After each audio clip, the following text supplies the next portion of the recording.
சரி சரி. அடுத்த மிதுன ராசி. மிதனத்துக்கு குருவானவர் ஜென்மத்துக்கு வரார். குரு தான் மிதனத்துக்கு உங்கள் வீட்டுக்கு வரார். அப்போது என்னன்னா ஜென்ம குருன்றதுனால வனவாசம் கிடையாது. இடம் மாற்றம், வீடு மாற்றம், மனை மாற்றம், உத்தியோக மாற்றம், தொழில் மாற்றம், படிப்பு மாற்றம், வியாபார மாற்றம் வரும். அதில் கொஞ்சம் கவனமாக இருக்கணும். வைத்தீஸ்வரன் ரொம்ப முக்கியம். ப்ரெஷர் பார்த்துக்கணும், ஆர்ட் பார்த்துக்கணும். ஆர்ட்டில் முழு செக்கப் பண்ணிக்கணும்.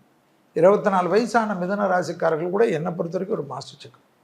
பிள்ளைகளுடைய படிப்பு, உத்தியோகம், தொழில், வியாபாரம் ஏற்றம் பெறும். பிள்ளைகள் ஏதாவது ஒரு மாய வலையில் இருந்தால், பிள்ளைகள் ஏதாவது ஒரு பாதிப்பில் இருந்தாலும் நிவர்த்தி ஏற்படுவாங்க. பெற்றோர்களுக்கு சந்தோஷம் ஏற்படும். கணவன் மனைவியாக இருந்த பாதிப்புகள் நிவர்த்தி ஏற்படும். கணவனாக இருந்தால் மனைவியிடம் இருந்த பிரச்சனை தீரும், மனைவியாக இருந்தால் கணவனிடம் பிரச்சனை தீரும். பெற்றோரிடம் சிலருக்கு பிரச்சனை இருக்கும், அதெல்லாம் தீரக்கூடிய அமைப்பு. மிதனம் இருக்கக்கூடிய வீட்டில் சுபகாரியம் நடக்கும், ஏற்றம் ஏற்படும், தொழில் நல்லா இருக்கும். குருவுடைய அமைப்பு ஜென்மத்தில் இருப்பதனால் டக்கு டக்குன்னு நல்லது பண்ணிக்கணும், யோசிச்சுக்கினே இருக்கக்கூடாது.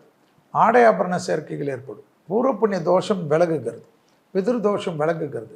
ஒரு வருஷத்துக்கு இந்த 2 தோஷம் இல்லாத சமயத்தில் ஜென்மத்தில் இருக்கக்கூடிய குரு உங்களை புத்துணர்வு ஏற்படுத்துவார். அந்த சமயத்தில் பெரிய அளவுக்கு இன்வால்மெண்ட் இறங்கினீங்கன்னா நல்லது நிறைய நடக்கும்.